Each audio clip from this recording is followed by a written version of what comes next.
এটা আমরা রমজানের যে এসেন্স, ধর্মের যে মর্মবাণী, এইটাকে অনুধাবন করে আমরা সিয়াম সাধনা করব।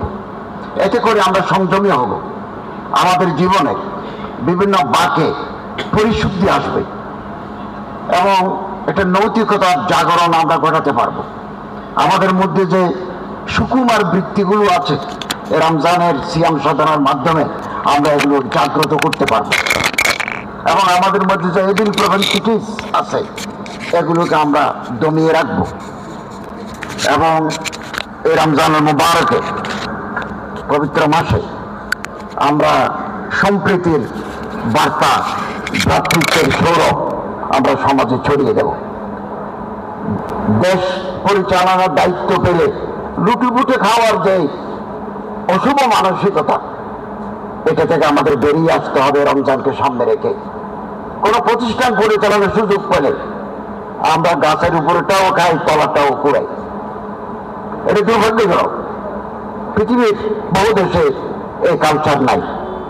এখান থেকে আমাদের বেরিয়ে আসতে হবে এবং রমজানুল মুবারক, এই যে উপবাস বৃত্তি, ফাস্টিং, কেবলমাত্র আল্লাহকে রাজি করার জন্য, আল্লাহর সন্তুষ্টি বিধানের জন্য।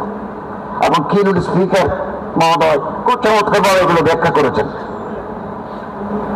কেবল মানুষের মধ্যে না, বিভিন্ন জাতি, গোষ্ঠী এবং ধর্মের মধ্যেও এই রমজান, সৌমন, সিয়ামন, রমদন, রমদন মানে নিচে কয়লা দিয়ে উপরে পুড়ে ফেলার নাম, রোস্ট করার নাম রমাদান। আমরা আমাদের ত্যাগের মহিমায় আমাদের মন্দ দিকগুলো আমরা পুড়ে ফেলি বলেই এই সিয়াম রমজান মাসে। এবং বিভিন্ন ধর্মের ভিতরে উপবাস বৃত্তি আছে। আমরা যেভাবে রোজা রাখি এভাবে না থাকলেও অন্য ফরমে আছে। শুধু তাই নয়, এই রমজানের মাধ্যমে আমাদের শরীর থেকে টক্সিন বের হয়, আমাদের ফ্যাট আমরা বার্ন করি। জাপানের একজন গবেষক অটোফেজির উপরে গবেষণা করে নোবেল প্রাইজ পেয়েছেন এবং শীত প্রধান দেশে এটা কাঠবিড়ালি, শীত আসলে 4-5 মাস গর্তের ভিতরে প্রচুর খাদ্য নিয়ে গর্তের ভিতরে ঢুকে বিভিন্ন প্রজাতির কাঠবিড়ালি, এবং তারা 4-5 দিন খাওয়া ঘুমায়। এই 4-5 দিন তাদের পেটে খাবার থাকে না, জেগে উঠে তারা খাবার গ্রহণ করে।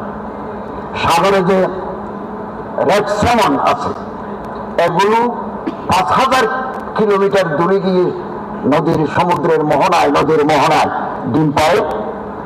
ওগুলো যখন পোনা হয় তখন সমুদ্রে নোনা পানিতে চলে আসে। এই যাত্রাপথে তাদের যে দীর্ঘ অভিযাত্রা, এ পথেও তারা আহার করে কম। অতএব আসুন আজকের এই ইফতার অনুষ্ঠান, রমজানের মুবারকে রমজানের যে তাৎপর্য, এটা আমরা গ্রহণ করি। একটা সুন্দর সমাজ, বৈষম্যহীন রাষ্ট্র আমরা গঠন করি।